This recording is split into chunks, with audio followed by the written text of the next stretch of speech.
영남 지역 산불 피해 규모가 어느 정도 됩니까? 정확한 결정은 내려지진 않았습니다만 1조 이상 될 것으로 예상은 하고 있습니다. 그 면적 규모는 얼마나 됩니까? 10만 헥타르 이상입니다.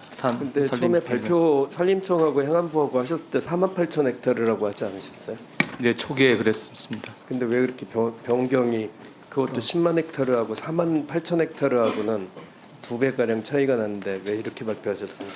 초기에 화선을 초기에 파악하는데 조금 어려움이 있었던 것으로 알고 있고요. 최종적으로는 10만으로 얘기가 그 됐습니다. 4만 8천 헥타르면요. 네. 개인적으로 저는 그 산림학 박사입니다. 네. 산불 연구를 좀 하기도 했고요. 네.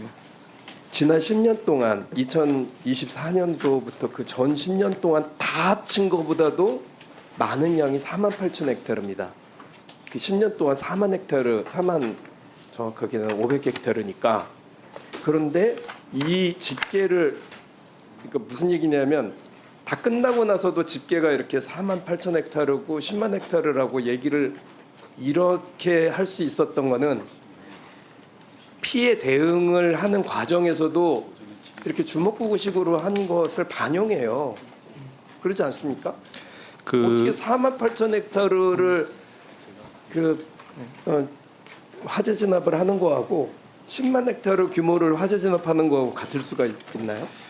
그 4만 헥타르는 화선에 따른 산불 영향 구역으로서 관리를 했던 것이고요. 실제적으로 말씀드린 것이 피해 지역입니다. 10만 헥타르가 산불 되겠습니다. 영향 구역과 산불 피해 규모가 어떻게 다릅니까? 말씀드렸듯이 초기에 화선을 파악하는데 어려움이 있었습니다. 그러다 보니 차이가 났습니다. 예, 좋습니다. 이번에 이 산불이 그래서 대한민국 건국 이래 최대의 산불입니다. 이 규모도 그렇고 피해 규모나 뭐 전체적으로 봤을 때 최대 규모예요. 근데 아쉬운 게 너무 많은데 이번 지휘 누가 하셨습니까? 이번 산불 진화에 대한 산림청장이 한 경우도 있고 경북도지사가 한 경우도 있었습니다. 예. 종합적인 컨트롤 타워가 없었던 거죠.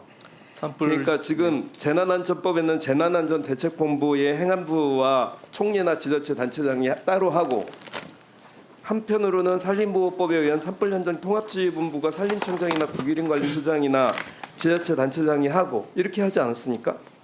산불은 산림청장이 이미 우리는 예. 2002년도에 그 강원도 산불에서 전체가 동원이 돼서 이미 한번 해본 적이 있어요. 네. 그런 국가 동원 시스템을 한 적이 있습니다. 이번 같은 경우 너무 아쉬운 게 그게 전무했어요. 거의 무방비 상태에서 헬기 떠가지고 헬기 사고 나고 여기저기 심지어는 아까 말씀드린 강풍 예측 못했다고 하셨죠. 강풍 예측은 언제 나옵니까? 강풍 예측은 그 전날도 나오고 순간순간 계속 풍속이나 방향 바뀌는 게 계속 나와서 거기에 대비하게 돼 있어요. 우리나라 그렇게 소방 방제 시스템 그렇게 만만하지 않지 않습니까?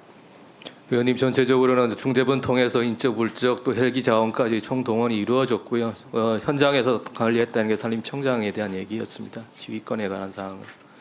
그래서 산림청장이 하셨죠. 산림청장이 산림청장이, 예. 무슨 권한을 가지고 그 지방자치단체와 소방청을 관리해서 이렇게 저렇게 지시를 할 수 있었을까요? 현장에서 뭐 총괄적으로 어쨌든 산림 지역에 대한 가능했다고 보셔요. 산림청에서 뭐 최선을 다했다고 저는 생각을 합니다. 아니 최선을 다 한 네. 문제가 아니라 지휘 체계와 시스템을 얘기하는 거잖아요.